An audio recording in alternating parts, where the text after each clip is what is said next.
Tim's News Explosion. Tim's News Explosion. Tim's News Explosion. Tim's News Explosion. Tim's News Explosion. Tim's News Explosion. Tim's News Explosion. Tim's News Explosion.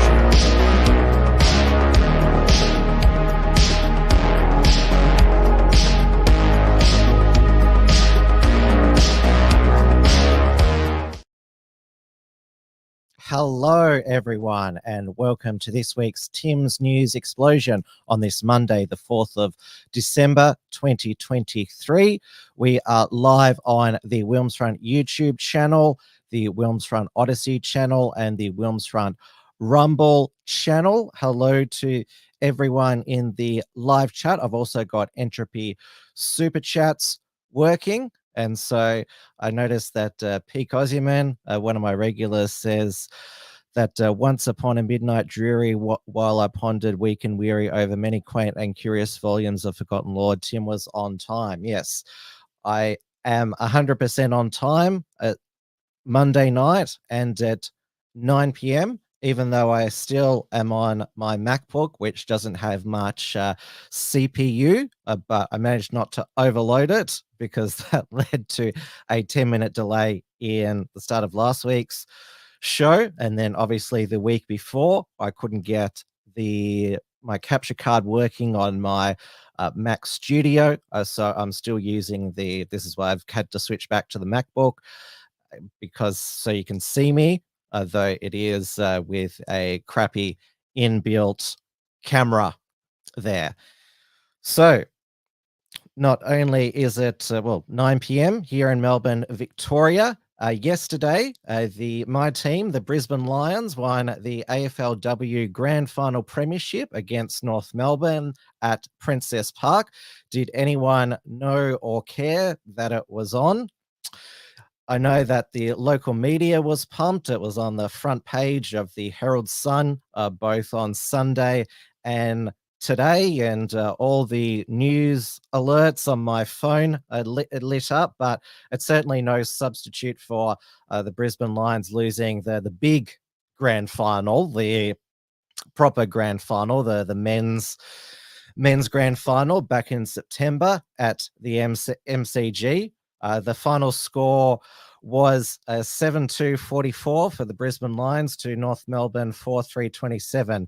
Very low scoring affair, and this is because, not only is it shorter quarters in AFLW, women can't kick as far as men, so obviously they're on the same side field, so there's not as many goals going to be scored. But I don't think I watched a single match this year, even the grand final. Now, we are in officially summer here in the southern hemisphere, and global boiling has finally arrived. The Melburnians in my chat, Dawn Browning, Palo conservative Australian, it's got up to 30 degrees today, and we'll do tomorrow as well. So I'm sure that we will get the bushfire alerts. Apparently, Sky News Weather, they're promoting themselves as Australia's bushfire coverage channel, and the ABC promotes itself as Australia's emergency communications network. Pale Conservative Australian says it was raining on the 1st. Explain that, Tim. Well, it just took a few more days for summer to officially start. And, COP28 has started in Dubai. And so perfect timing. I'm sure we will. Luckily, Airbus Albo, he hasn't gone there. He sent Blackout Bowen there.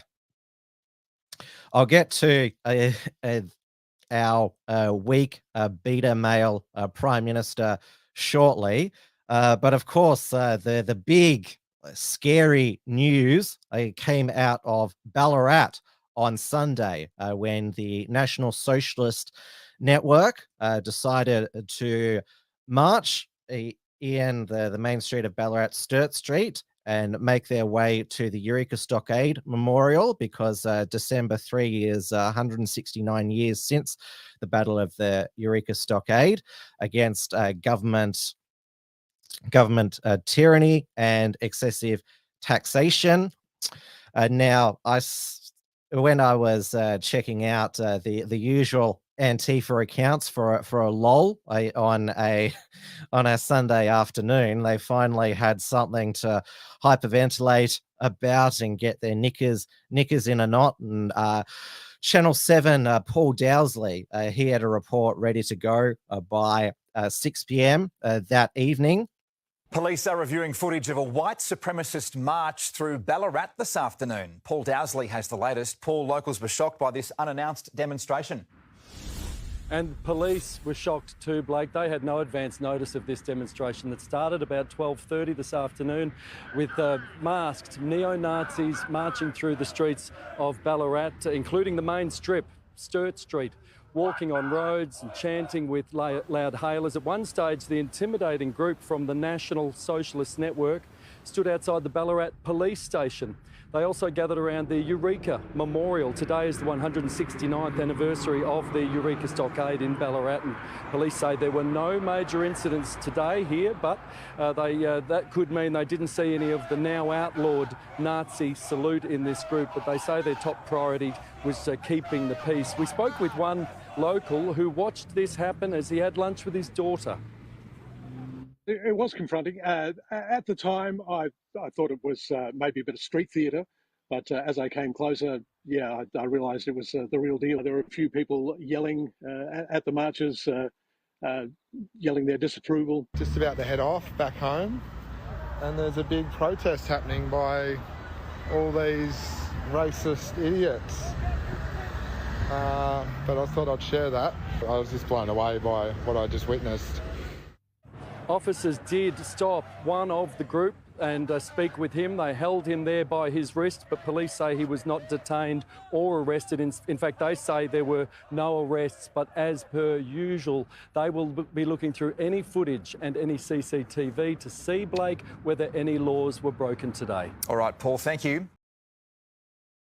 Now, fact check that boy that was arrested. Well, he's only 15 years old. He wasn't part of the NSN group, but he gave a Nazi salute as they passed by. He probably forgot or didn't even know that it was illegal, and so they pounced on him there because it's a maximum of 1 year in prison now, displaying Nazi symbols or gestures in public. So we had later that evening the local member in the federal parliament for Ballarat, the infrastructure minister Catherine King, saying that bigots, racist Nazis have no place in Ballarat. I mean, I'd be shocked if she didn't say something like that. It's like the politicians, they express the same disgusted, outraged statement every time NSN appear in public, and it's sort of like, oh, thank you for saying that, because if you didn't say that, I would have had no idea that you're against Nazis. So obviously there has been continued fallout today.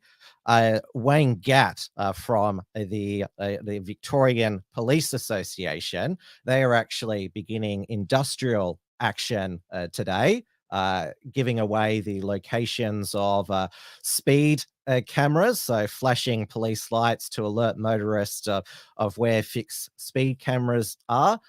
There was a report in the Herald Sun that said that 71% of Victoria police officers are burnt out, 64% frequently think about quitting, and 28% said they are likely to leave the police workforce within the next 12 months. That's likely a hangover from COVID, because there would have been a lot of decent police officers who wouldn't have liked enforcing the COVID lockdowns. I mean, the overwhelming majority, you would say, and also hope, aren't sadists who like choking women, pepper spraying grannies, arresting pregnant women. Now, the reason why I think, going back, Wayne Gatt has said this is because there's the usual social media outrage. Why didn't Victoria Police do something? They were just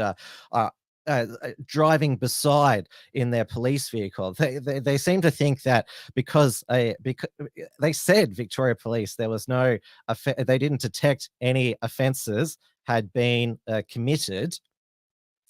And we do have free speech and free assembly in Australia, unless there's a virus with a 99% survival rate. And so they're obviously trying to the police trying to cover their cover their bases so they don't get accused of facilitating Nazi gatherings. Because they're like, oh, we'd like there to be more laws allow us to shut down Nazi rallies, but sadly that's up to the politicians. Wink, wink.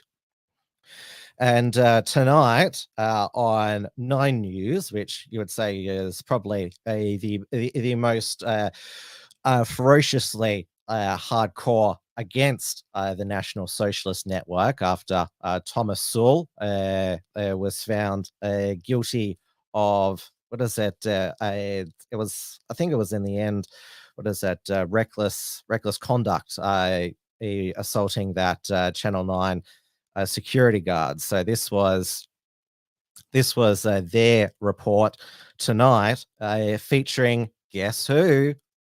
Well, calls are growing louder to outlaw Nazi gatherings after a group of masked men marched through Ballarat. Yelling racist chants, they posed for photographs at a Eureka memorial and in front of the police station. Penelope Leish has the story. Dressed in black, their message, white supremacy.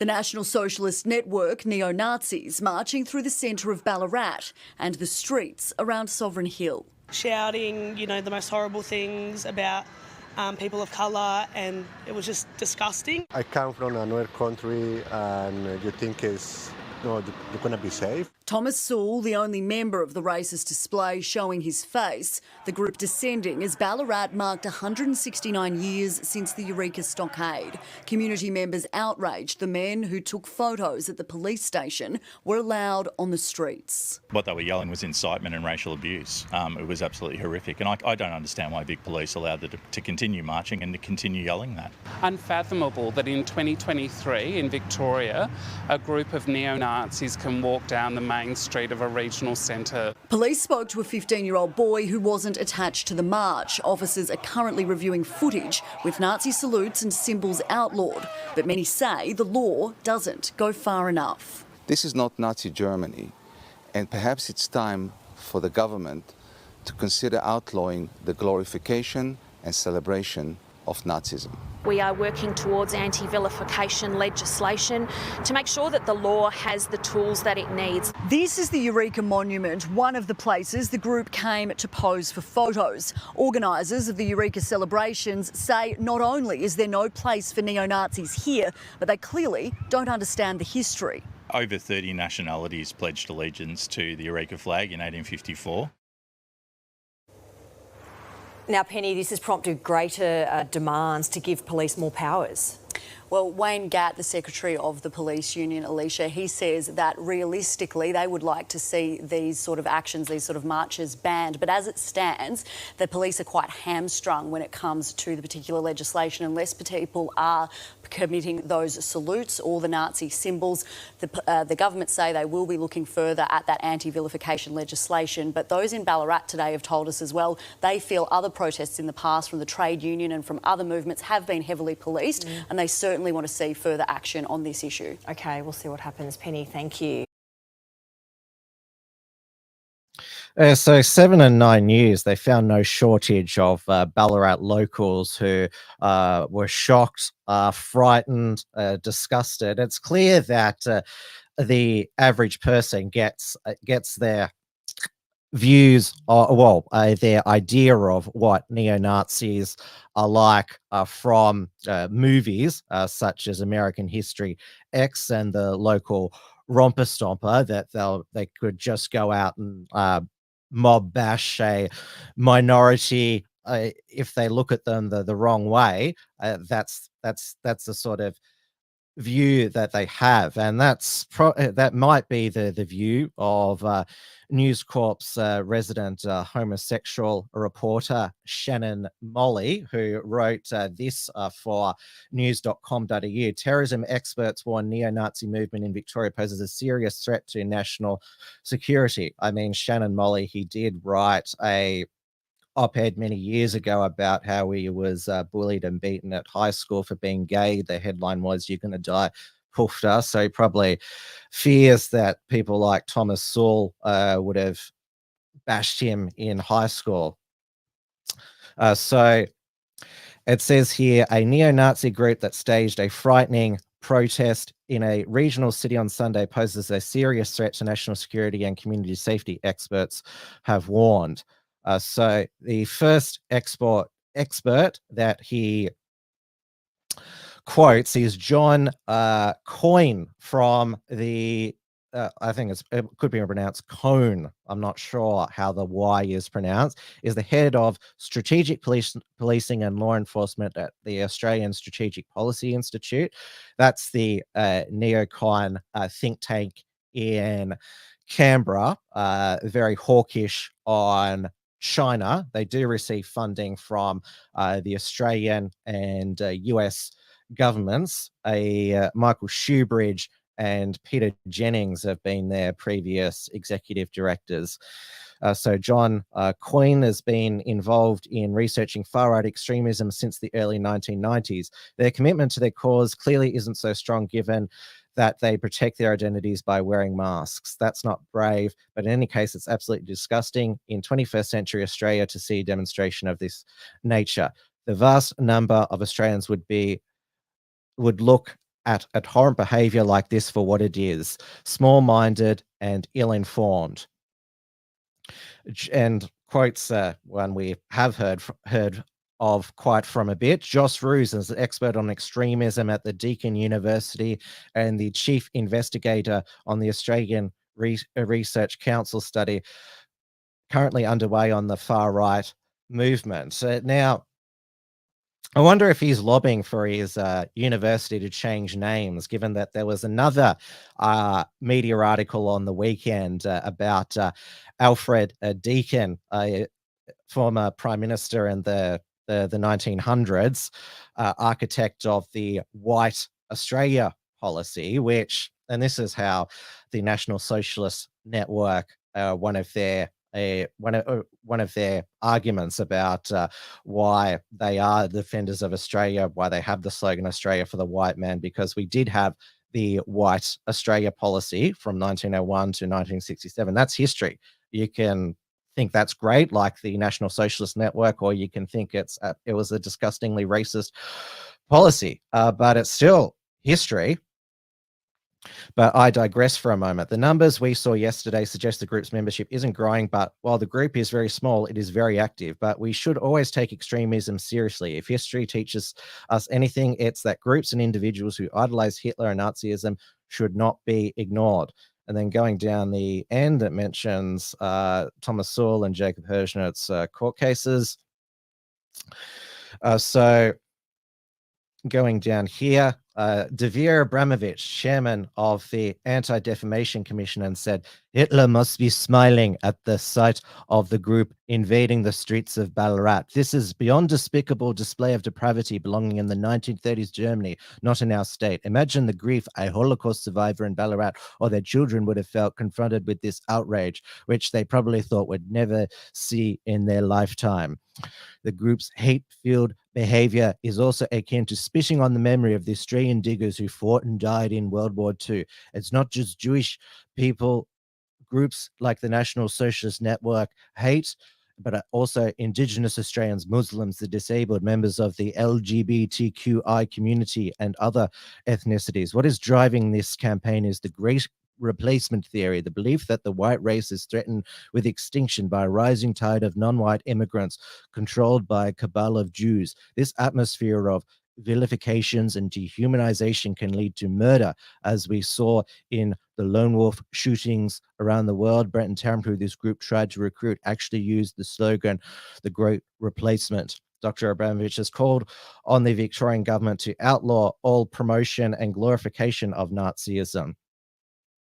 Ballarat Mayor Des Hudson told news.com.au the actions of the cowards cloaked in masks were not representative of the community. And the former deputy mayor of Ballarat and local councillor Amy Johnson decided, well, she must not have been really scared of Thomas Sewell. He was the only one unmasked. I'm sure that Cass Ross, she's studying the physique of all the masked NSN members to work out who's who, because she studies all the physiques of the NSN members.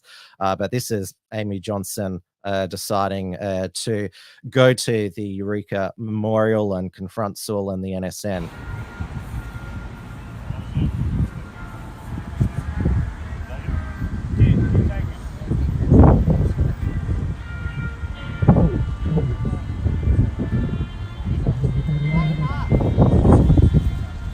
Good on you.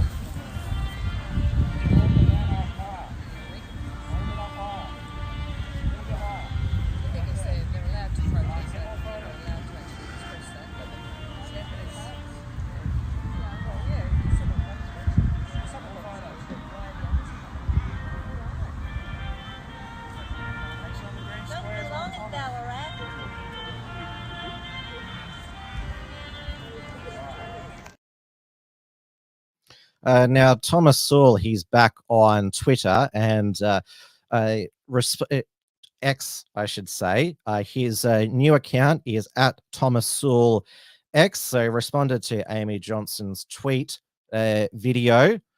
So she posted captioned it, while all around them, families and friends gathered to listen to live music, share food, and celebrate Eureka, the most successful multicultural country in the world. And Thomas Sewell replied, yes, the diggers that brutally wiped thousands of Chinese invaders off Lambing Flat and fought to the death against corrupt Victoria Police at Eureka will forever be memorialized by the lukewarm festivities, sitting cross-legged at the park listening to live music. And he followed up with another tweet. I haven't got that tweet up on the screen, but I'll go get it. So we'll see how long Thomas Sewell lasts on Twitter X. Blair Cottrell has said that he hasn't been able to get back his Twitter X account. Joel Davis, he is still tweeting profusely. So he said, this is actually on his Telegram account. He said, for those who do not know, the history of the riots and standoffs during the 1850s and 1860s was the closest we came to a full race war and civil war against the corrupt regime, bringing in non-whites into Australia. More will explain when my speech is released in the coming days. In the meantime, juice it. So Dvir's idea is that because banning the salutes and gestures and symbols obviously isn't going to deter the National Socialist Network. So I don't know how because the Allen Labor government will do its best to draft laws to make as much of National Socialism illegal as possible. But if they did outlaw it completely, like it is in Germany now, it would have to be through a constitutional referendum because we have implied right to freedom of political communication in Australia. And in the 1950s, when Robert Menzies passed legislation to ban the Communist Party of Australia. It was struck down by the High Court. He tried to put forward a referendum to outlaw the Communist Party, which failed. I wonder if they would go that far to actually ban believing in National Socialism in our constitution. And would it pass? Because you would have all of the parties united in supporting it.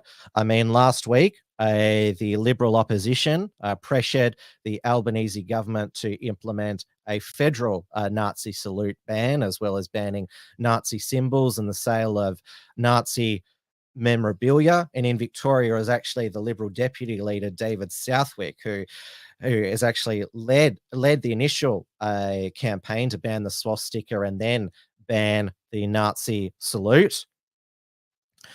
So they will go as far as they feel they need to go to basically just outlaw a National Socialist gathering in public, or maybe, well, I think the German ban even covers private gatherings. I know that because the danger about as we have seen with Germany outlawing National Socialism, is that these bans can be used to silence parties or speech which is anti-immigrant. And there is an attempt in Germany to try and ban the Alternative for Deutschland through the Federal Constitutional Court. Certainly with the Harriet Singh, the Victorian government minister, said that looking at strengthening anti-vilification laws.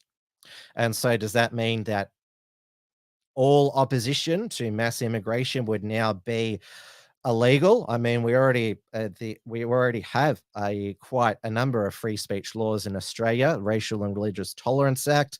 They're beefing up vilification laws in New South Wales, and also here there's legislation being drafted to expand it to sex, sexuality, gender identity, disability, age, HIV status.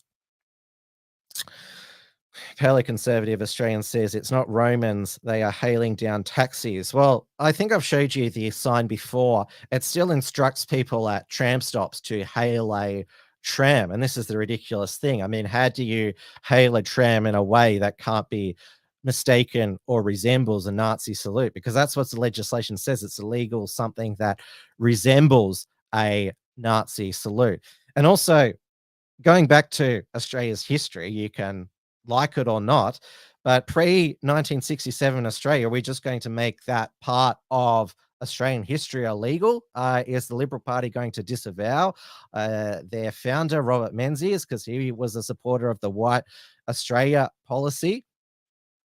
Labor going to disavow all of their pre-1967 leaders who supported the White Australia policy, such as Arthur Cowell? I mean, are we going to, is 1967 just going to be the year zero of Australia now? That's like, how far do we go?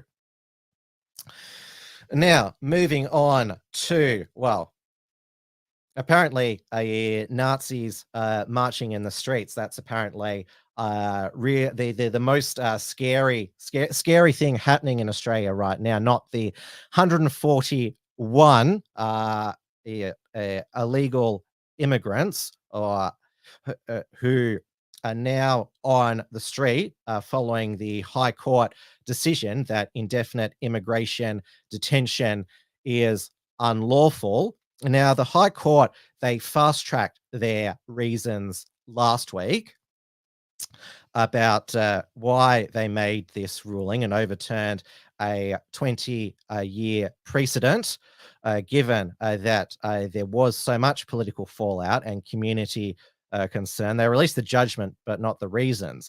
Now, the High Court in their reasons said that the federal government, they can put forth a preventative detention regime to put because many of these high-risk detainees are murderers, pedophiles, rapists, national security risks. These are the people that we should really be scared of. It's the final week of Parliament this week. And so the Albanese government, Home Affairs Minister Claire O'Neill, is hoping to introduce a preventative detention regime similar to the preventative regime that keeps convicted terrorists locked up after they've completed their sentences. Though the preventative detention regime, a court has to approve the detention order. So this is with both High Court rulings this year, the one on indefinite detention and also one's stripping dual citizenship from convicted terrorist offenders. The High Court basically has said that the executive can't act as, well, punisher past sentences because we have the separation of powers in our constitution. So executive, judiciary, and legislature, if they're going back to a year 11 legal studies there. Now, as I said previously, I don't think a referendum to repeal the separation of powers would be successful. Now, this legislation could see hopefully all of these people back in detention. But for one woman in South Australia, it is, I have to say, allegedly too late. One of the released detainees, a convicted sex predator, we're allowed to name him, Aliwa Yawari, a Afghan. So he was labelled a danger to the Australian community. So now he is back behind bars. The 65-year-old faced the Adelaide Magistrates Court charged with 2 counts of indecent assault just 3 weeks after the High Court decision.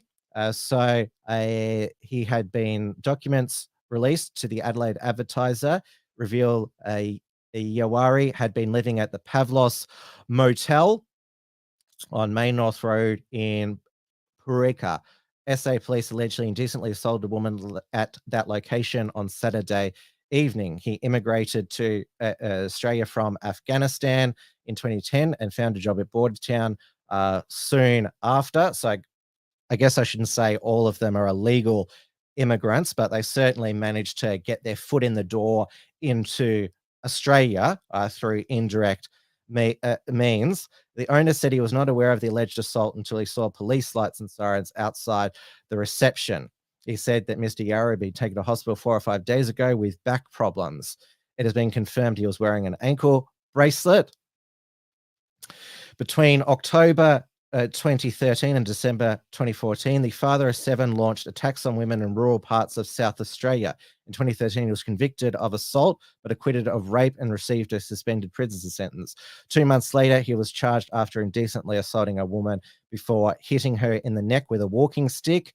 Judge Paul Cuthbertson, during the sentencing in 2016, called Yawari a danger to the Australian community and an ongoing risk to women. He jailed Yawari for 3 years and 11 months with a non-parole period of 2 years and 8 months. He was then transferred to immigration detention, where he remained until his release in mid-November. This is absolutely horrific. And there is now, obviously, many people are blaming the High Court. So Brucey says the High Court is responsible for rape. But there is a debate about did the Home Affairs Minister Claire O'Neill and the Immigration Minister Andrew Giles, did they need to release all of these prisoners, given that this detainees, given that this case was just about that convicted Rohingya pedophile who raped a 10-year-old boy, NZYQ. And now, in their desperation last week, the Albanese government, Claire O'Neill, because the Dutton opposition voted down a legislation on Monday, which would have made it illegal for the child sex offenders in these cohorts to be around schools and childcare centres. She called Peter Dutton a protector of pedophiles for that. Peter Dutton said that the laws didn't go far enough and should wait for the High Court judgment the next day. Andrew Giles claimed that he allowed NZYQ to apply for a visa in 2017.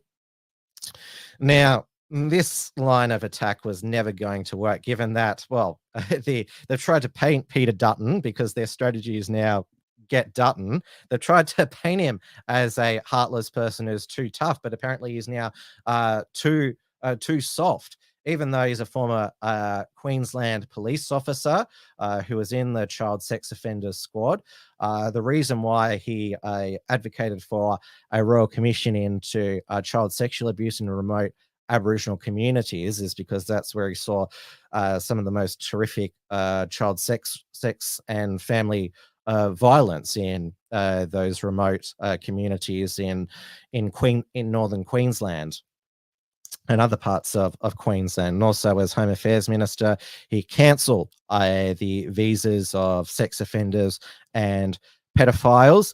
And the only Albanese government minister who was dumb enough to repeat it outside of the parliament was the Aged Care and Sport Minister, Annika Wells, on the Today Show. And Peter Dutton has said that if an apology is not forthcoming, he'll consider legal action. And he did sue refugee advocate Shane Bazzi for calling him a rape apologist in a tweet. So Peter Dutton doesn't just let slurs like that go through to the keeper. He takes action against those who engage in outrageous accusations.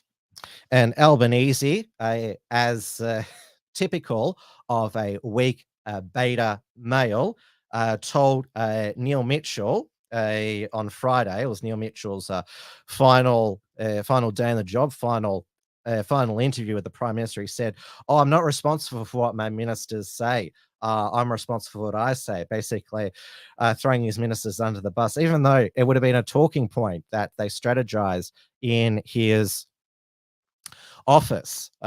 So he's, because it basically backfired, Anthony Albanese he just let his ministers hang out to dry and seemed to imply that wasn't his idea. And now, even though it was Neil Mitchell's last day in the 3AW booth, being the COVID bedwetter that he has always been, he turned up to the studio with a face mask on. It's one of those cup masks. I mean, seriously, Neil. I mean, maybe that's why he's quitting going to the studios now. It's because we're in another wave. Too scared of COVID. I mean, that is absolutely pathetic. There was also 9 News Melbourne reader Peter Hitchener's last weeknight bulletin on Friday. He's moving to weekends. He's in his late 70s. Neil Mitchell is still going to do his podcast Why, but good riddance. We still get stuck with Tom Elliott in mornings now. He's moving from afternoons to mornings, and Tom Elliott, he regularly has Dvir on to hyperbolically hyperventilate, and Tom Elliott even encourages him, say, "Oh, shouldn't all of this be illegal?" Basically, Tom Elliott basically says, says to Dvir, "Oh, I thought all of this was illegal already. Can't we have even more laws against what is outraging you, Dvir?" So expect more of that when Tom Elliott moves to mornings in 2024. Now, why is Albo now known, or Albozo, as Bernie Finn, former Victorian MLC, has nicknamed him? Why is he now being called a weak beta male? It's from a focus group that Redbridge conducted, which is led by Kos Samaras, former a Victorian Labor campaign director. They did a number of focus groups in inner Brisbane seats and in South Australian seats, and it was a Queensland voter who said that Albanese appears to be a weak beta male. He's a follower, not a leader, always wanting to be liked. And you saw it during the Voice campaign. He always wanted to be around celebrities who were endorsing the Voice, sports stars like Eddie Betts, Michael Long, Jonathan Thurston. Look, I'm with so-and-so, and he's supporting the Voice.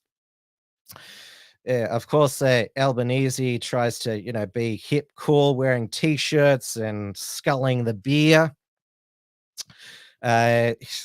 Though he has changed himself, grounded himself for the rest of the year now, Airbus Elbow. So not at COP 28. Like I said before, he wants to be on standby in case there's any catastrophic bushfires this summer. He doesn't want to be like Scott Morrison, who snuck off to Hawaii during the Black Summer bushfires there. So he's going to be in the country for the summer, just in case he needs to be on the ground and getting some water for fire people displaced by bushfires, and giving hugs to distressed people, all that sort of stuff.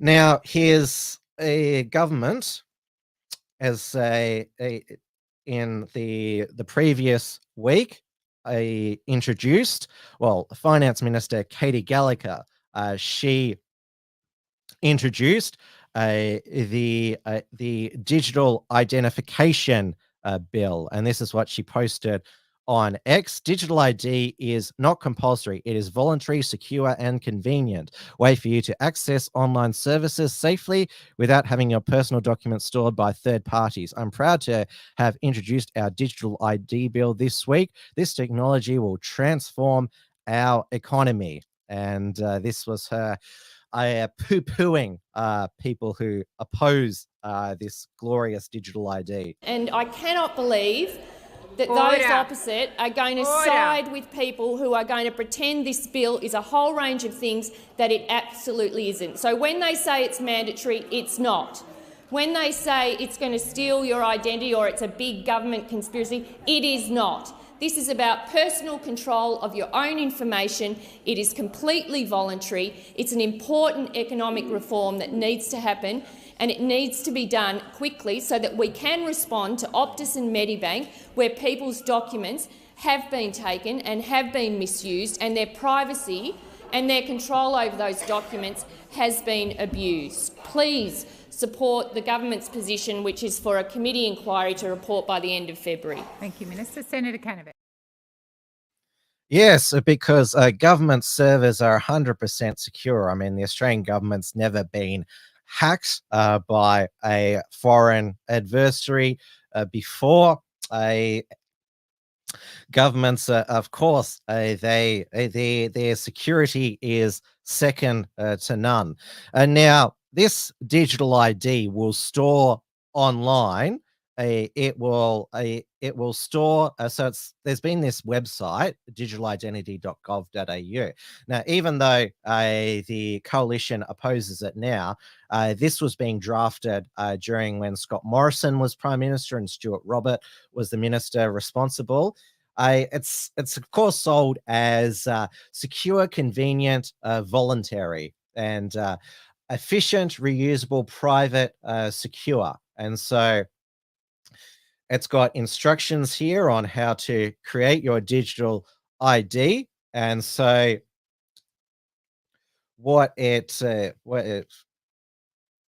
if we go to there's a MyGov ID website, and so it has a basic identity strength, and so standard, they want you to input your driver's license, your passport, birth certificate, a citizenship certificate or visa, foreign passport, whether applicable, IMI card or Medicare card. So basically all of your government documents in one location, which if it got hacked, your identity could be stolen easily.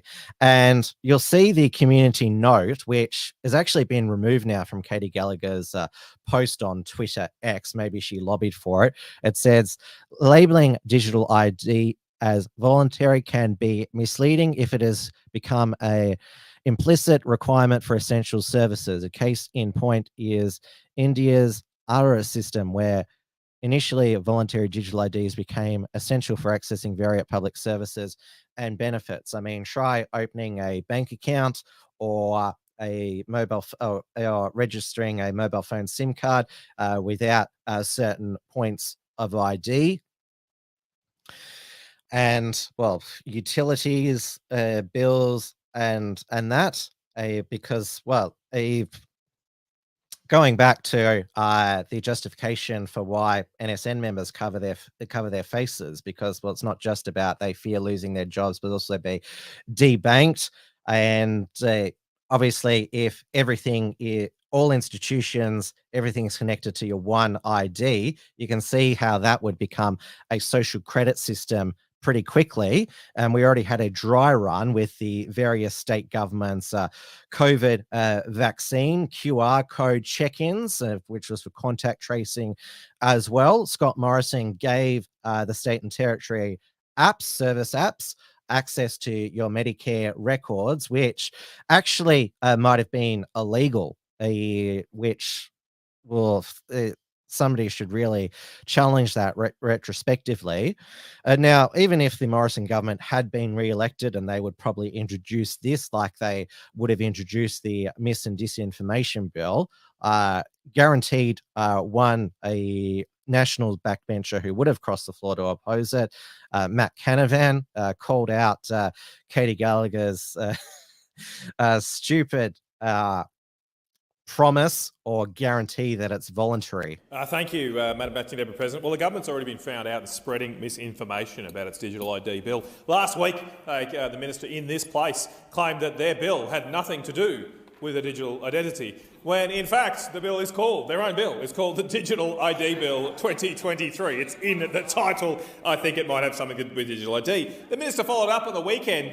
Minister Katie Gallagher followed up on Twitter, or X now. She said that digital ID is not compulsory. It's a voluntary, secure and convenient way for you to access online services safely without having your personal documents stored by third parties. Well, she's failed again and has been now revealed of spreading more misinformation, because Community Notes, readers on X, have put a note up that's been accepted by X saying that the minister might be wrong here, because labelling digital ID as voluntary can be misleading if it becomes implicit requirement for essential services. They're exactly right, because whatever the government says about their bill being voluntary, do you remember when they said the vaccine would be voluntary? Indeed, some people today still claim that no one was ever made to get a vaccine. You didn't need to have a job. You didn't need to go and eat out.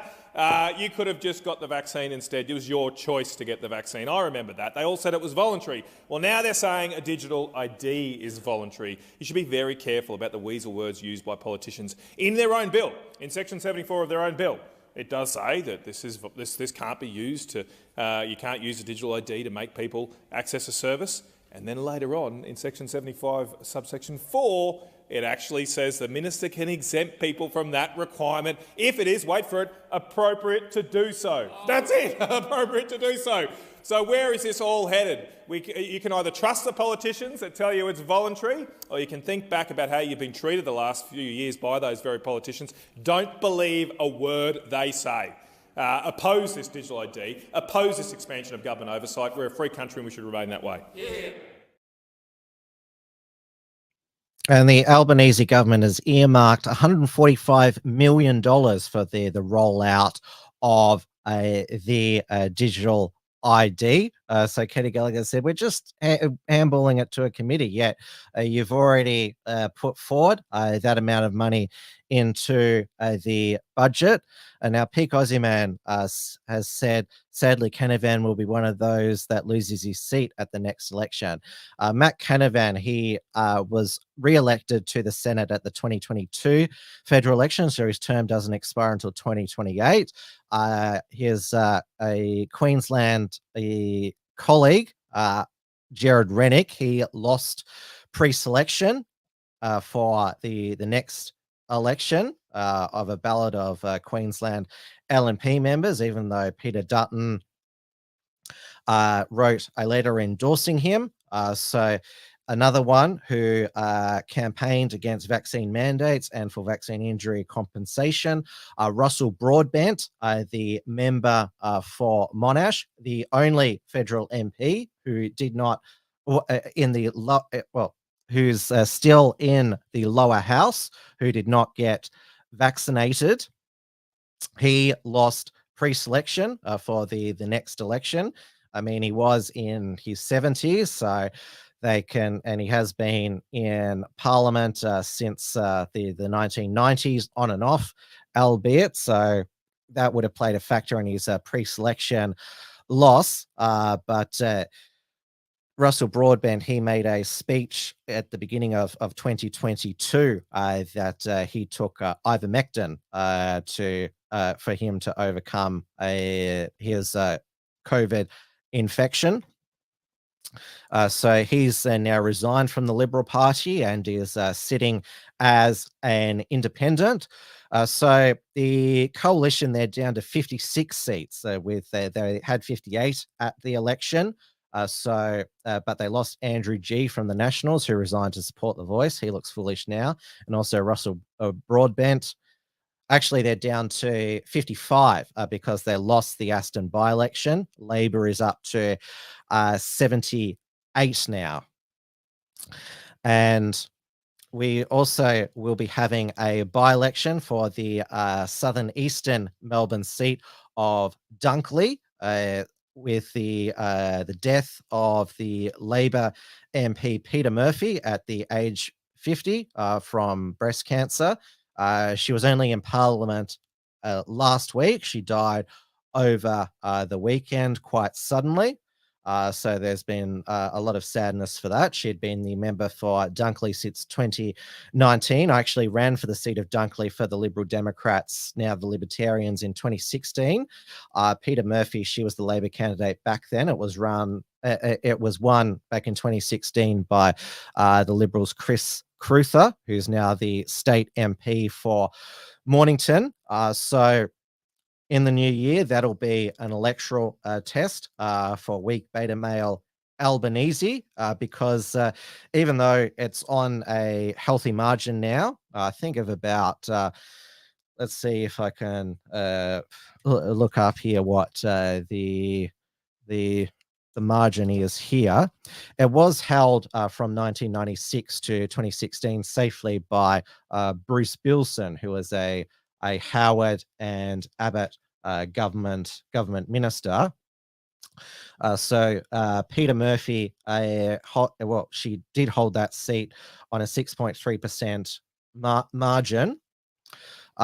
It's centered around Frankston, so this could be a big election test for Albanese. There was a Resolve poll that was released today, which it was slightly less bad for Albanese. The Labor primary vote at 35%, and for the coalition 34%. They don't do two-party preferred for the Resolve poll. Now, also last week, Pat Dodson, the Indigenous Labor Senator for Western Australia, announced he was resigning because he's battling cancer as well. He known for his really big beard and hat. His beard is gone because obviously a chemotherapy for cancer, but he is in one of his last acts as a senator, was to deliver the Joint Standing Committee on Aboriginal and Torres Strait Islander Affairs report into the application of the United Nations Declaration on the Rights of Indigenous Peoples, UNDRIP. So it makes 6 recommendations to ensure that the Commonwealth Government's policies and legislation on matters relating to Aboriginal and Torres Strait Islander people be consistent with the articles of UNDRIP.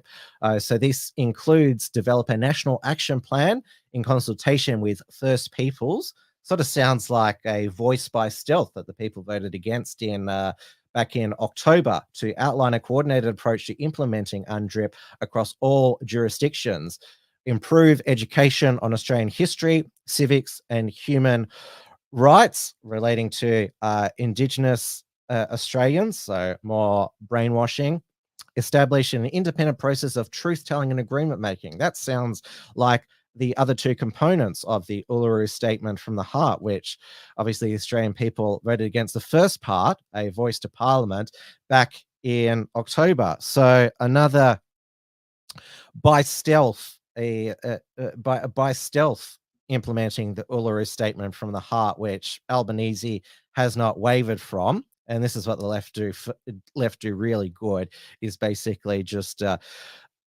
implementing these sorts of things by stealth. I mean, the Ardern Hipkins government in New Zealand did that with co-governance. Why wouldn't Australians be the first to become a province of the UN? We basically already are. That's the future of Australian civilization for you. Well, thankfully, New Zealand, under their new coalition government, under Prime Minister Chris Luxon, Deputy Prime Minister Winston Peters, and ACT Party leader David Seymour, they are withdrawing from the World Health Organization pandemic treaty, which has triggered their former globalist Prime Minister Helen Clark, and also unwinding co-governance, and New Zealand is not going to become Aotearoa, and all government's departments are now going to be back in English, abolishing the separate Maori Health Authority. New Zealand is, it looks like it's going to be made great again, which is pretty awesome. Though Albanese, although it's looking very downhill for him at the moment, Peter Dutton is he's in a position of strength. The party is united against him. Is united behind him, I should say. There is no internal challenger. The Labor Party, they're trying the same tear-down strategy against Dutton that they failed to do to Tony Abbott. Now, Abbott won in a landslide. He was cut down by Turnbull. This won't happen to Dutton because there is no stalking horse in the shadow. There's no Turnbull-like figure wanting to take Peter Dutton's job. There's no Josh Frydenberg in the parliament anymore. So Albanese, he will be hoping that there is no interest rate rise tomorrow, final Reserve Bank meeting for the year. Michelle Bullock obviously is very bullish when it comes to crushing inflation, raising interest rates. They will be hoping, the Albanese government, that the Australian Bureau of Statistics revision of inflation at the end of for the year ending October was 4.8%. So I'd be hoping, so that's under 5%, still not within the target to 2 to 3% by 2025. So we shall see what the decision is tomorrow, but the money is on interest rates being on hold. Now, has anyone been watching on the federal court YouTube channel the Bruce Lerhmann defamation trial against Network 10? So it is all being live streamed. So you can watch the testimony and cross-examinations as they happen. Now, the federal court at the end of the day puts the record the live streams on unlisted, though, so you can still view it. They haven't put it on private, but they put it unlisted, so you can't see it on the YouTube channel. But the link still they still have they have a separate link for every live link for every day. Now, the mainstream media, when Bruce Lerhmann was cross-examined by Network 10 lawyers, they did their best to paint him as a liar.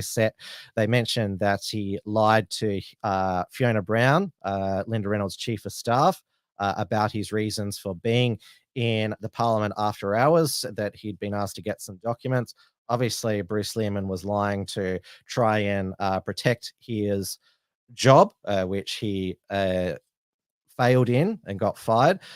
He admitted in court that he went on a cocaine bender the night that the Project interview with Brittany Higgins by Lisa Wilkinson went to air.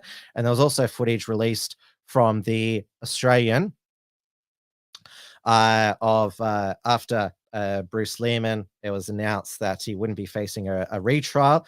I did his own spin on that song, I Fought the Law, and Bruce won. So all of the mainstream media, the Twitter feminists said, look at Bruce caught out lying there, and also it went a condemning Channel 7 as well for giving him a platform. It was also revealed that Channel 7 paid his rent for a year for the interview. So the Walkleys is looking like it will pull the nomination for that Liam Bartlett interview with Bruce Lerhmann. There was 2 that aired. But when Brittany Higgins took the stand and she was cross-examined by Bruce Lerhmann's lawyers, if there were many people were already calling her Brittany Fibbins, there'll be a lot more calling her Brittany Fibbins after this. And so the Daily Mail did a article, all of Brittany Higgins' self-confessed lies, inconsistencies, and admissions in the witness box. This was one of the lines. I thought I was telling the truth, but I was not always correct. This was when she was caught out in a lie. She always, the justification, she was like, she basically said, the trauma of rape, I didn't remember everything immediately. This was always, so this is what she tried to claim. And now there's so many lies that she's been caught out on, and also quite explosive new facts. So Brittany Higgins, 2 days after the alleged rape, she spent the night in a hotel room with another male co-worker and called in sick to go to the doctors for a rape kit, but didn't actually go to the doctors, and spent the next day in the hotel room with the co-worker. She also went on a Tinder date days after the alleged rape.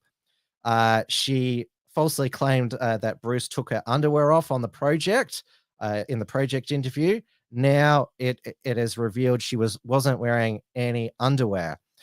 She also falsely claimed that she was found with her dress pulled up to her waist. The dress was on the floor, as she said, thrown up on it. She obviously lied to police when she said that she went to the doctors after rape. And Brittany claimed that she missed a parliamentary sitting because she had a panic attack in the toilet for 3 hours. This was proven wrong, as she did attend the parliamentary sitting in the morning and was in the toilet for minutes rather than hours. Brittany Higgins also lied that she was first awoken by security in the office after the alleged rape. She admitted she actually woke up, replied to a text message, and went back to sleep, because as you would do after you'd allegedly been raped, just reply to a text message non-salon and then go back to sleep. She's wiped all of her text messages from that night, so we can't see. Brittany also lied that she bruised her leg during the rape, showing pictures to police. The bruise was from a fall at the nightclub, and actually could have been a grass stain. This is on top of the lies that we already know about the cocktail dress. She claims that she didn't wear it for 6 months, even though She wore it to a function at the 2019 federal election with Linda Reynolds, who she claimed ghosted her. Linda Reynolds is suing her for defamation for her claim that she wasn't supported after the alleged rape. And also, Linda Reynolds confirmed that Brittany Higgins stole her Carlos Empati jacket that she wore out the next day, because remember that she'd vomited on her dress. And Brittany Higgins claimed that she got it from a charity bin in her office. I mean, yeah, because there'd be a Carlos Empati jacket just lying in a charity bin as there is. So Peterson says, why do women do that? It's weird and gross. If you go, put some fucking undies on. Now, obviously, we don't know what's going on in Brittany Higgins' mind. I mean, did she make the whole thing up because she was scared of losing her job? And her now fiance, David Shiraz, I mean, he was basically the architect behind the media strategy, tipping off Katie Gallagher that the story was about to break. And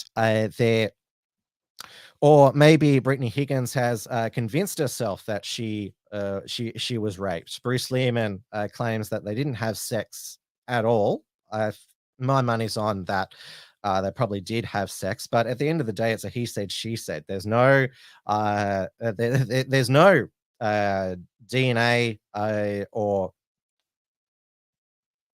any physical evidence. There's certainly none because Brittany Higgins wiped text messages. Lady Charlotte said it's her truth. Yeah, she said that she wore the jacket because she wanted to reclaim it, and also before she went back to Parliament with Bruce Lerhmann. A couple of days before, she said that Bruce tried to kiss her and she was creeped out. If that was the case, why would you share an Uber with him and then come back to Parliament House with him late at night if you're creeped out by him? That would just make no sense if you're a woman who thinks he's a creep. And remember, she said she was like really drunk in that, and you saw the security footage. She's really giddy to go in there. Now, there is a recording that Brittany Higgins did with her Michaela Cash, who she worked for after Brittany Higgins. Now, Michaela Cash has said that it's okay for it to be released as Brittany Higgins, but the Network 10 lawyers don't want it to be released. So there's more to it. This is probably the most amount of reality TV that I have watched, but obviously this is a much more serious subject than a reality TV show, which is always concocted. All right, let's move on to state matters. So Queensland goes to an election in the last Saturday of October next year. I know that our resident Queenslander, Melissa, is in the chat. I'm trying to find a comment. If you're still there, Melissa, please say hello. So Anastasia Palaszczuk, she won her first election in January 2015, knocking over the Campbell-Newman LNP one-term government.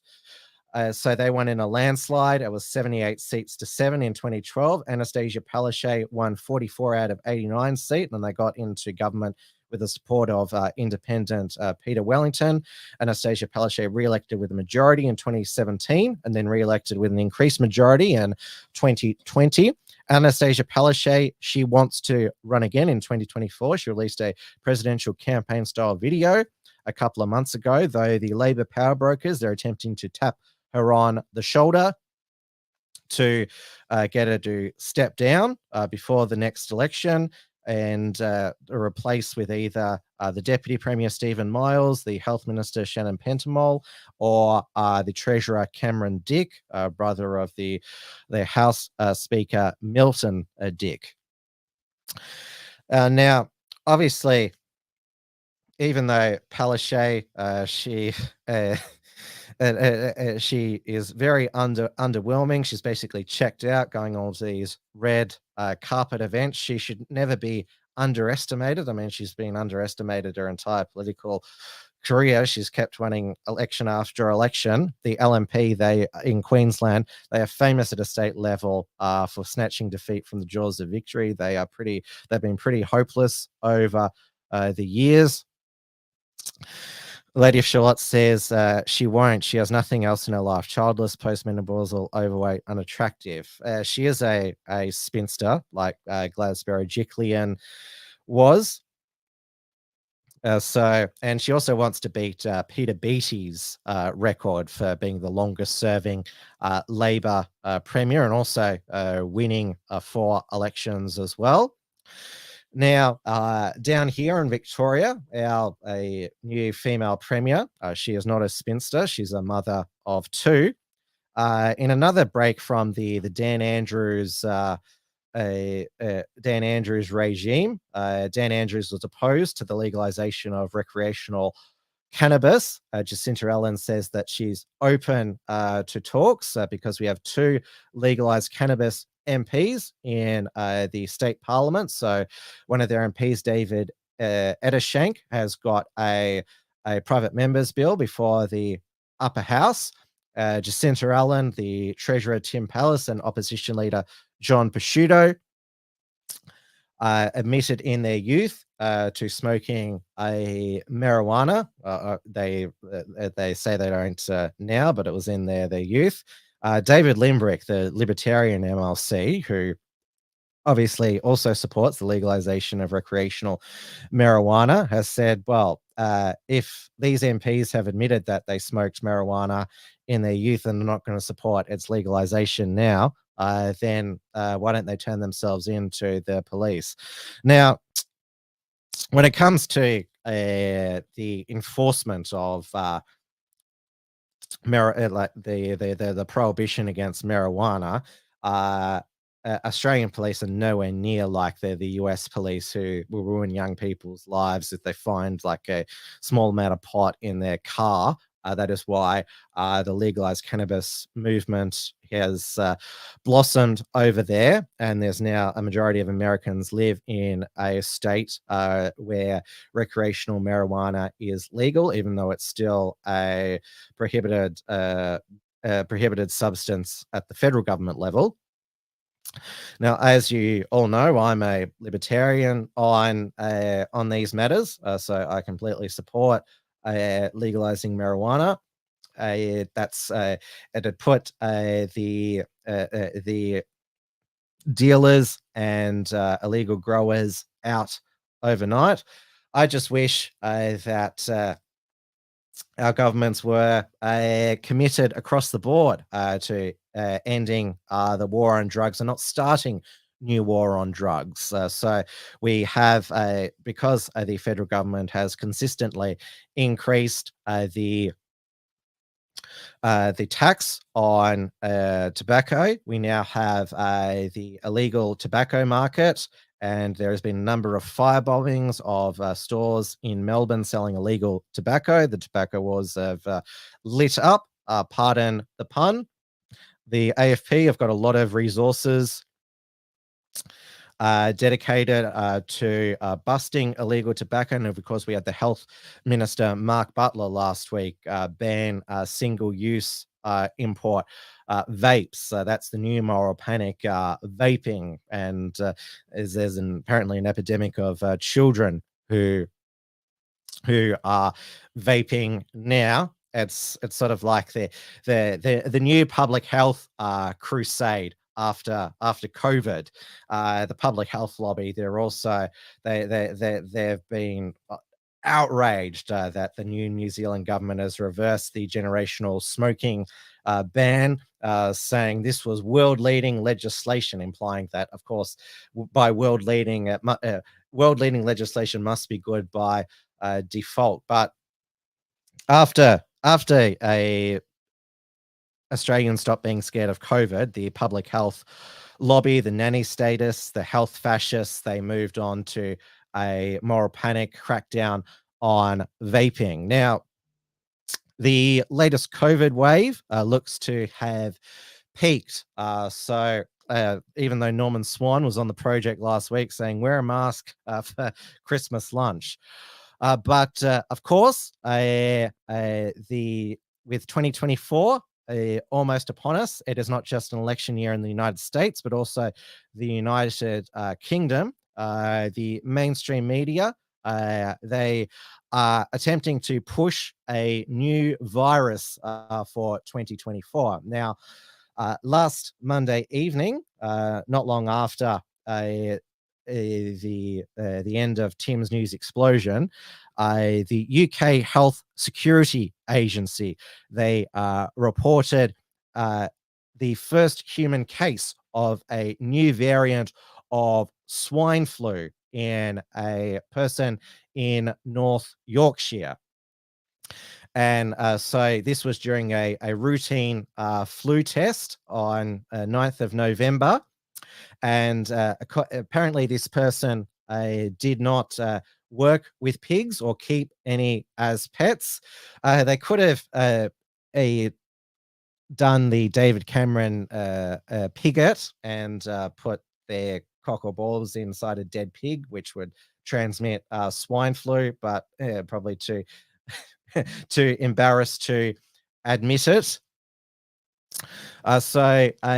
This swine flu variant, it is called H1N2V or influenza A. And so the British media was abuzz with the experts saying, how worried should we be? So pigs can sometimes spread flu viruses to people, but this is rare. This is from the BBC. Could it now take off in a big way in humans? According to experts, that they could take off in humans, this is unlikely. They're keeping a close watch to see what risk, if any, this latest case may pose to the wider population. So there has been no further cases detected in the UK so far.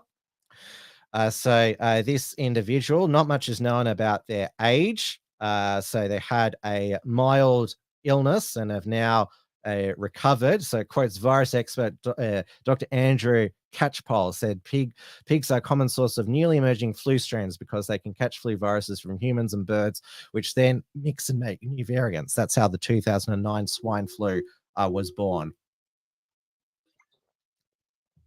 And also quotes Professor John Edmonds from the London School of Hygiene and Tropical Medicine, and says that it's right to be cautious. Although these events usually result in viruses that struggle to transmit to the new host, there's always a danger they can. These events need to be carefully investigated. Could it cause a new pandemic? Professor Isabel Oliver said, while there have been some limited spread between people, that is entirely different to a big outbreak. So far, this is the only confirmed case. We're trying to understand how they acquired the infection. And it says here, the vaccines that were developed for the swine flu of 2009 are not expected to provide much protection against the new virus that has just been found. New vaccines can be made, though, if they are ever needed. So rest assured that if this swine flu variant takes off, remember, Jane Holton has said that the target is a new vaccine within 100 days. So Linda Hunter says, why on earth was he tested for this novel anti-ham rot? So what the UK Health Security Agency does is the doctors, they send, if they do a PCR swab, they send it back to the lab. And according to Megan Cull, who's an epidemiologist at the UK Health Security Agency, the reason this was picked up because it was an atypical influenza A infection. And so they did some further testing and found it was a new variant of swine flu. So far, there's been no calls to cull all the pigs and to incinerate Christmas hams. I would say enjoy your Christmas ham. They're always awesome. They're rich Christmas hams, and also don't cut back on the bacon or the pork. The Jews and Muslims, they don't know what they're missing out on by not eating anything with pig in it. Now, later in the week, the mainstream media was back talking about the mystery unknown pneumonia outbreak in China, which this is a couple of weeks old, and it was already confirmed that it was a mycoplasma bacterial pneumonia outbreak in children because they've had 3 years of lockdown and haven't been exposed to many seasonal bugs. It has just ticked over to winter in China. It's a nation of 1 billion people. They don't have a GP network, so that's why families are taking their children to emergency departments. Now, because there was this alert that was put out by ProMed that said a pneumonia, China unknown. Of course, that brought out the media fear, and also the conspiracy theorists saying, "Oh, this will be the 2024 psyop." And apparently, so it's nicknamed, this mycoplasma pneumonia, is walking pneumonia, but the mainstream media in the US has been going with this new made up name for this pneumonia called white lung syndrome, which on an X-ray, any form of pneumonia shows up white spots on the lung. So this is just a made up illness, white lung syndrome, and this is why I was absolutely appalled and disappointed that 5 Republican senators called on Joe Biden to restrict travel between the US and China in response to this rise in mycoplasma pneumonia and other respiratory infections amongst children in China. So this was all this would do. I mean, this is just grandstanding from the Republican senators here. So it is signed by Marco Rubio of Florida, J.D. Vance, Ohio, Rick Scott, also Florida, Tommy Tuberville, Alabama, and Mike Braun from Indiana. And so in this letter, they said that says, in their letter to President Biden, Senate Republicans repeatedly made reference to mystery and unknown illness. It's not. As you know, the Chinese Communist Party, CCP, has a long history of lying about public health crisis. During COVID-19 pandemic, the CCP's obfuscation of the truth and lack of transparency robbed the United States of vital knowledge about the disease and its origin. The World Health Organization is monitoring the situation in China and requested information on the disease clusters among children. We should not wait for the WHO to take action, given its track record of slavish deference to the CCP. We must take necessary steps to protect the health of Americans and their economy. This means we should immediately travel between the United States and the PRC till we know more about the dangers posed about the new illness. We already do know, and they're not new illnesses. This is all shutting the borders would do is ensure panic. And is this going to be the new precedent that if there's a number of people sick in a particular country, slam the border? I remember that the Liberal National Opposition in 2022 wanted the Albanese government to shut the border with Indonesia because of the outbreak of foot and mouth disease in cows in Indonesia, claiming that if we didn't, it would threaten our beef industry. Of course, Albanese government didn't shut the border, which was the right decision, and there was no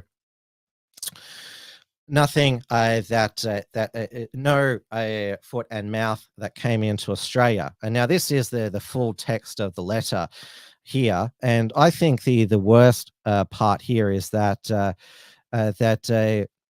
it says that a ban on travel could save our country from death, lockdown mandates, and further outbreaks later. So basically, these Republican senators, they're basically saying that lockdowns, mandates are justified. That's basically what they're saying, and travel bans are justified, even though this mycoplasma outbreak. There's already reported cases in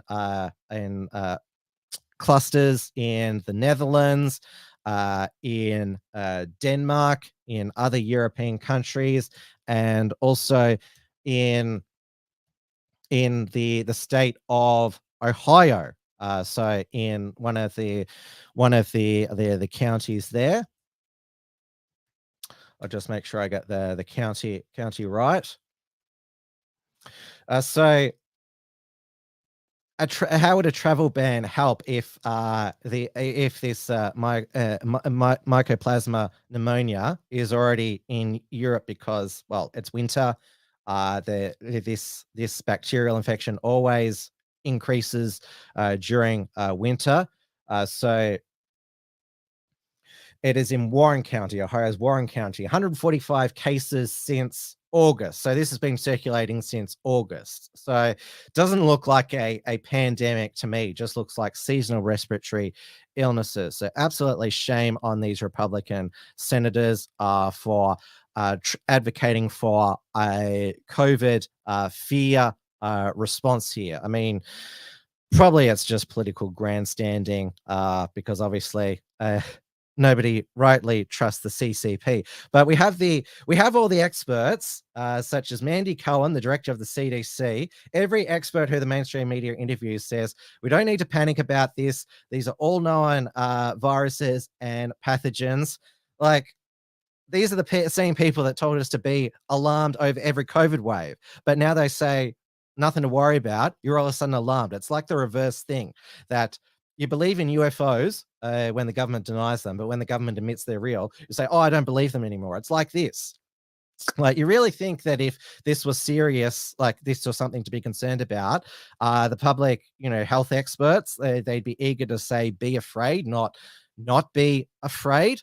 And the media, it's a new level of lying, just saying that, oh, mystery unknown. It's not mystery and unknown. And they're just regurgitating the same news from 2 weeks ago like it's new, that it's fresh news. And they report like the WHO requested information like 2 weeks ago, and they're reporting it like it happened yesterday. I mean, seriously. All right, now let's move on to COP28, which is in that net zero, a clean energy paradise known as Dubai in the United Arab Emirates. Now, thankfully, Anthony Albanese is not there, but most of the other world leaders are. So Emmanuel Macron of France, Rishi Sunak, the British Prime Minister, and of course, the king of the climate crusade, King Charles. Of course, he's been a climate cultist ever since it became fashionable. He addressed COP28, speaking in earthly, basically Mother Nature terms. In 2050, our grandchildren won't be asking what we said. They will be living with the consequences of what we did or didn't do. So if we act together to safeguard our precious planet, the welfare of all our people will surely follow. And we need to remember too that the indigenous worldview teaches us that we are all connected, not only as human beings, but with all living things and all that sustains life. As part of this grand and sacred system, harmony with nature must be maintained. The earth does not belong to us. We belong to the earth. That sounds like something that a speech that Greta could have read. Of course, she has met King Charles. Marg has appeared in the chat and says, Tim sounds angry tonight. I'm angry when people try to make lockdowns and COVID happen again. That really pisses me off. I love being free. I don't want anyone to take that from us ever again. So it looks like there will be no new agreement at this COP. I mean, there's one every year. Obviously, a couple of years ago, Glasgow, that was the big net zero. Now Rishi Sunak, he only delayed the net zero measures by about 5 years. So the outlawing of petrol and diesel cars, and he was lauded by the fake conservative press like Talk TV and GB News. Oh, he stood up to the climate lobby by just delaying some climate measures for a few years. Absolutely ridiculous. I mean, Rishi Sunak, he was the Chancellor in Boris Johnson's Green government. Remember, Boris Johnson said Kermit the Frog was wrong. It's easy being green. And of course, Carrie Johnson was in his ear. She was a big greenie as well. Though Chris Bowen, of course, he's a hysterical anti-nuclear relic. There was agreement that nuclear energy can be used to achieve net zero emissions reductions, but Chris Bowen, he doesn't like that bit, so he's just junking that, even though Lady of Shalott says Princess Nut. Who's Princess Nut? King Charles has always been woke. The Prince's Trust, which it was a charitable foundation he had when he was Prince of Wales, which now Prince William's oversees. Basically, that charity almost exclusively helps non-white, non-Indigenous Brits. I mean, certainly, the United Nations Declaration of the Rights of Indigenous People. How come that's not important for Britain to implement, or the Netherlands to implement, or Ireland to implement? So Geert Wilders, who as counting has progressed in the 2023 Dutch parliamentary elections, he sat down with Ezra Levant of Rebel News for, it goes for about 17 minutes there, because Geert Wilders speaks fluent English. So it's actually, I believe that it's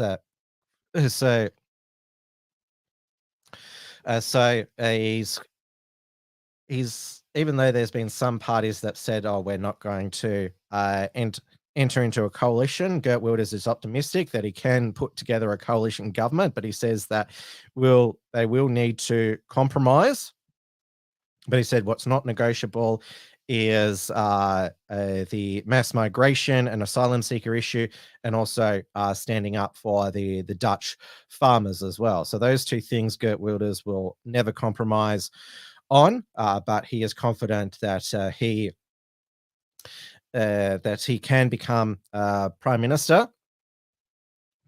Now, where things are not as you would say, not as promising over in Ireland. Now, with that, there was that, of course, that Algerian migrant who stabbed 3 school children and a carer in Dublin, which the TSAC, Leo Varadkar, referred to as an incident, and it was the far right who were rioting in the street, who were the real problem. And there is no choice for the Irish people. So Fine Gael, which is the party Leo Varadkar he belongs to, is pro open borders, pro EU, pro globalism. So is Fianna Fáil, one of they're supposedly, these are both centre-right parties. And then, of course, Sinn Féin, the supposedly Irish Nationalist Party, which is a left-wing globalist open borders party. There was a councillor in Dublin who called for rioters to be shot in the head or beaten to death by mobs. So this grub, his name was Azid Talukder, very Irish name, told a council meeting that he wanted to see the rioters publicly executed. So he is the Cather-elect of the LCC Metropolitan District. And of course, there was an investigation for a potential hate crime for an Irish Lives Matter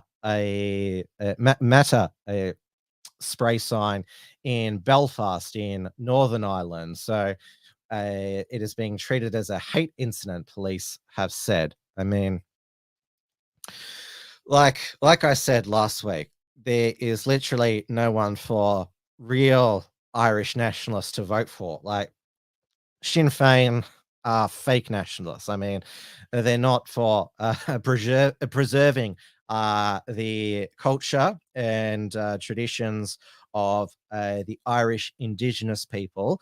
Also, I should mention it was good that Geert Wilders said to Ezra Levant that the rights of the Indigenous Dutch people needed to be put first. So it's interesting that when it comes to Indigenous people who are white, apparently they're preserving the Indigenous culture and identity doesn't matter, probably because, oh, well, they were racist colonial empires who oppressed the world and steal the wealth and the resource of third world, blah, blah, blah, blah, blah. All right, I've gone well over time now. So I will just go through here now. I'll tell you where there wasn't a riot by natives, Indigenous people in response to a terrorist stabbing. That was in Paris. So outside the Eiffel Tower, a jihadist who stabbed a young German man to death and injured two others. He had been released from prison in 2020 despite having planned a terrorist attack in 2016. I mean, this sounds like what's happened with the released detainee who's been arrested for indecent assault here in Australia. The killer was later named as Armin Rabaport Mainop, who was born in France in 1997 to Iranian parents. You can say that he's a native-born, naturalized. It's a very, very, very French name there. So he's second generation, and we've seen this in Australia. A lot of the youngsters who've been arrested for terrorism offences, many of them have been born here. Now, I will touch on briefly the update for in the US 2024 presidential election. So we had Ron DeSantis debate California Governor Gavin Newsom. It was billed as the California-Florida debate. Gavin Newsom is seen as an emergency presidential candidate if Joe Biden is to become permanently senile or die in between now and the 2024 election. Though Larry Elder, who ran against Gavin Newsom in the 2021 recall election, has said that the blacks who vote Democrat won't cop Kamala Harris being passed over as the presidential nominee over a white man, Gavin Newsom, even though Kamala Harris is not a traditional African American. She's part Afro-Caribbean, part Indian. So it's really weird that they identify her just because she sort of claims that she's African American. And also, so Ron DeSantis, he was looking like he was the main challenger to Donald Trump, the incumbent president in a way. He has been president president for 4 years and is seeking another 4 years. But the Republican establishment, the neocons, the rhinos, they're all gathering around Nikki Haley, who is the neocons and identity politics on the right dream girl, the daughter of Indian Sikh immigrants. Never seen a war she doesn't like. Is for the national security state, and she has now got the backing of Americans for Prosperity Action, which is a lobby group that was set up by the Koch brothers, Koch brothers, Charles Koch and his late brother David Koch, when they were funding the Tea Party. Now, the Koch brothers, they in interviews said they were libertarians, even though like Nikki Haley is the least libertarian candidate. I mean, this is just these sorts of groups, like if a Republican candidate says I'll do tax cuts, they're like, oh my God, you are the best candidate ever. Here's millions of our dollars for campaigning. So this is they're going to continue, I think, these establishment groups who just sort of want a somebody who play ball with a deep state and just throw some sort of pieces of not even red meat, but sort of bits of mince to the base. So we shall see if this makes any difference. Obviously, money buys can prop up a campaign, but it certainly can't buy everything. Donald Trump, even though he's a billionaire, he self-funded his campaign, didn't have other billionaires backing him.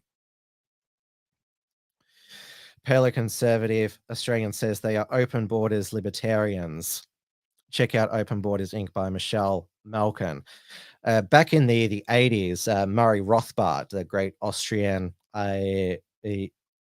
libertarian economist and anarcho-capitalist, split from the Koch brothers, who helped set up the Cato Institute and founded the rival, it's a rival in a way, the Mises Institute, which is in my opinion, the greatest institution known to man. Pure Austrian, not a cucked Washington Beltway, a libertarian lobby group who like to rub shoulders with the powerful. It's based in Auburn, Alabama, out in real America, and of course has great people associated with it, such as Tom Woods, Judge Andrew Napolitano, Lou Rockwell, Ron Paul. So they are the actual, real, principled libertarians and don't just go with the flow. Well, thank you, everyone, for your company on Tim's News Explosion. Once again, went off without a hitch.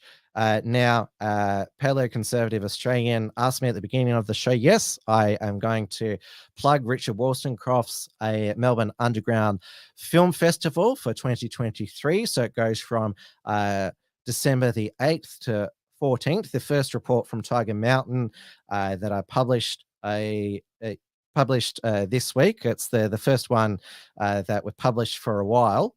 It was promoting the Melbourne Underground Film Festival. MUF is the acronym. Now, all venues will now be at the Q Room at 371 Settlement Road in Thomastown.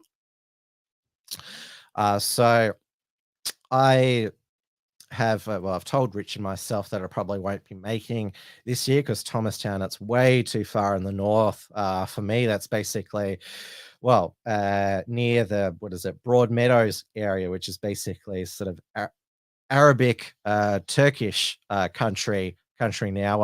I'm a southerner. I don't venture that far north, but obviously I wish Richard all the best success.